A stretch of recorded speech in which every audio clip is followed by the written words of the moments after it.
Viel zu lange musstet ihr auf ein neues Video warten. Warum ich so lange weg war und was wir in diesem Video bauen, gleich nach dem Intro.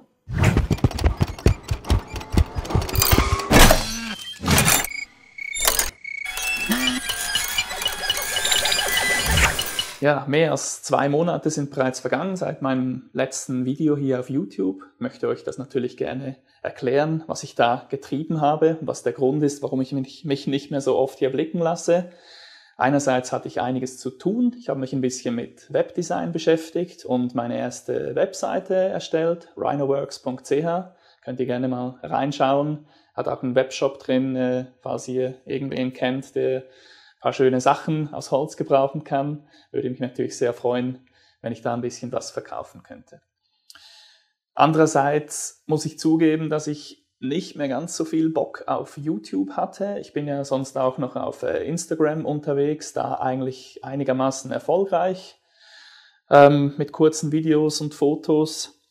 Und auf YouTube habe ich einfach gemerkt, der Aufwand ist enorm. Also wenn ich hier Projekte mache in der Werkstatt, dann habe ich durch das Filmen etwa 3-mal so lang, schätze ich. Und mit dem ganzen Videoschnitt, den man dann noch hat, Upload und Videobeschreibungen etc. machen, ist der Aufwand einfach wirklich enorm. Und ich musste einfach feststellen, dass der Output, der dann hinten rauskommt, in Form von Views, halt einfach doch eher dürftig ist. Und auch was die Abonnentenzahlen angeht, das geht einfach wahnsinnig schleppend vorwärts. Und ja, das demotiviert einen ein bisschen, hier Videos zu machen. Trotzdem macht es mir natürlich Bock, hin und wieder Videos zu machen, und das werde ich auch künftig weiterhin machen. In diesem Video möchte ich, wie erwähnt, etwas für meinen Webshop machen, und zwar ein kleines Schmuckkistchen. Ich war letztens wieder mal beim Holzhändler meines Vertrauens, wo ich so die exotischeren Sachen einkaufe, und da habe ich unter anderem dieses schöne Belli-Holz gekauft. Das ist so der kleine Bruder vom Zebrano-Holz, falls ihr das kennt.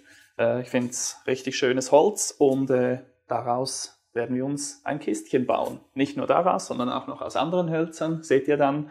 Jetzt in einem ersten Schritt geht es erstmal darum, das Ganze ein bisschen abzurichten und mit der Bandsäge ein paar Brettchen zuzusägen. Los geht's!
So, damit hätten wir unser Rohmaterial mal beisammen, die beiden Leisten aus Belli-Holz.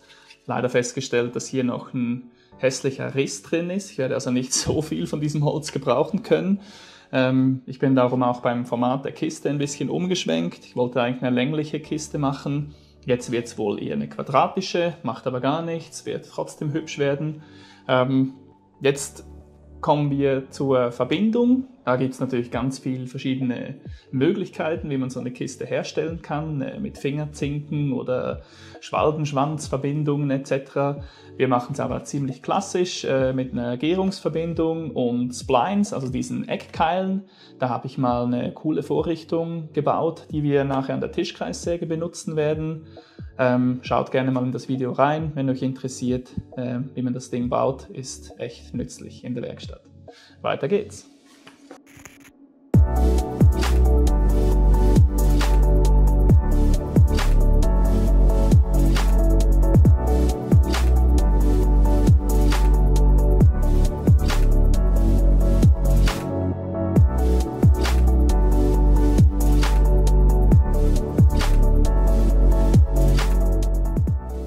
So, jetzt hätte ich alle Teile zusammen, um die Box herzustellen.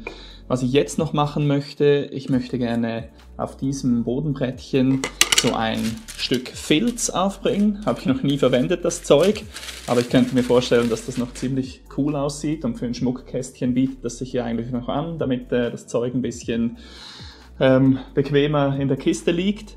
Ich bin mich jetzt gerade am Fragen, ob ich das jetzt schon drauf pappen möchte, bevor ich die Kiste zusammen mache, oder ob ich das am Schluss einlegen möchte. Es ist ja so, dass ich doch noch ein bisschen was vorhabe mit der Kiste und mir das Ding eigentlich nicht schon versauen will. Ich könnte mir aber auch vorstellen, dass es ein bisschen schwierig ist, das Ding am Schluss in die Kiste reinzumachen. Ich glaube, ich probiere es einfach jetzt und gebe mir Mühe, das Ding nicht zu versauen. Weiter geht's.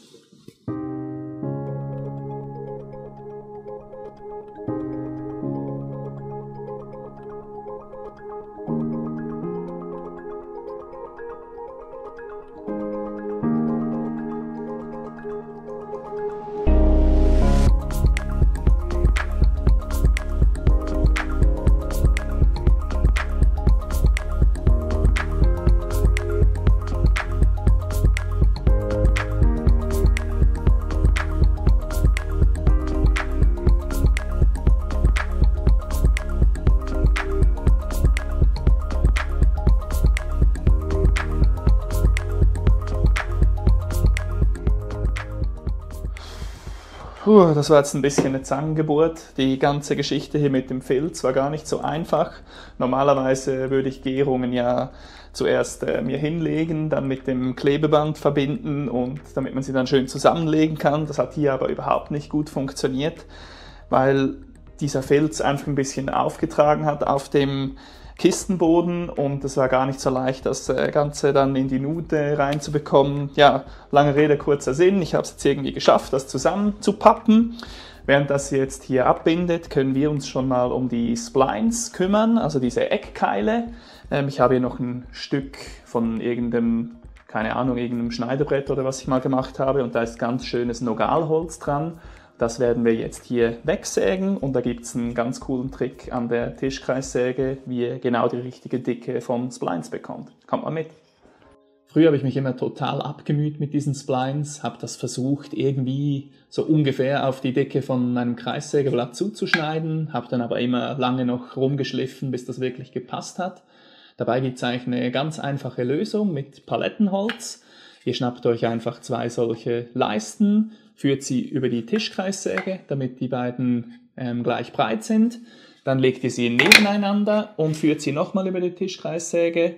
Allerdings nicht ganz, damit ihr beim einen Stück hinten so einen Anschlag habt. Dann habt ihr euch ein ganz einfaches kleines Jig gemacht, womit ihr Splines mit genau der Dicke des Kreissägeblatts sägen könnt. Ich zeige es euch, schaut mir zu.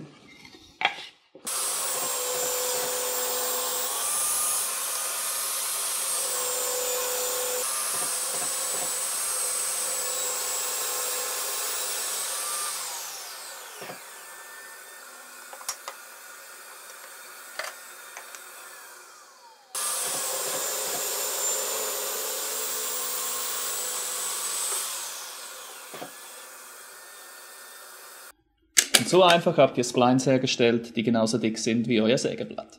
Und mit den Kerben für die Splines geht es jetzt weiter.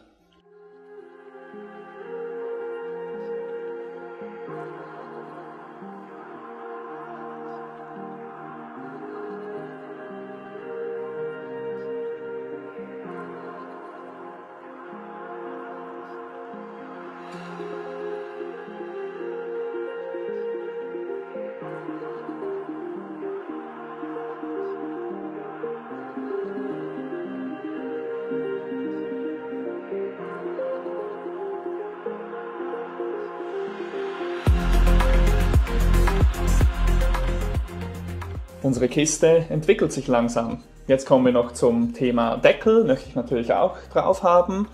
Dazu habe ich mir gleich nochmal so ein Stück vom Belliholz runtergesäbelt mit der Bandsäge.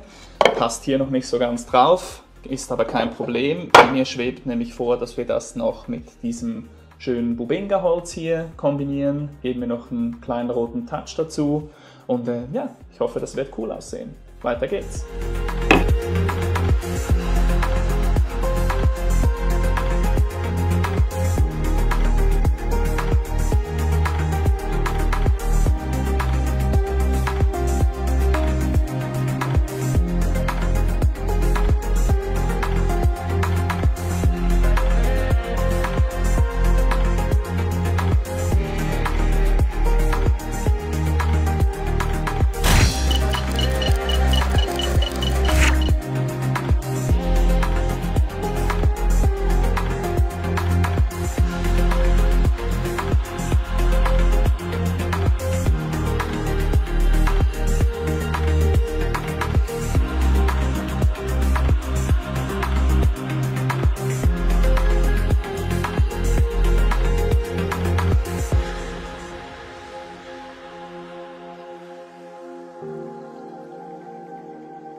Liebe Grüße aus der Zukunft, Freunde.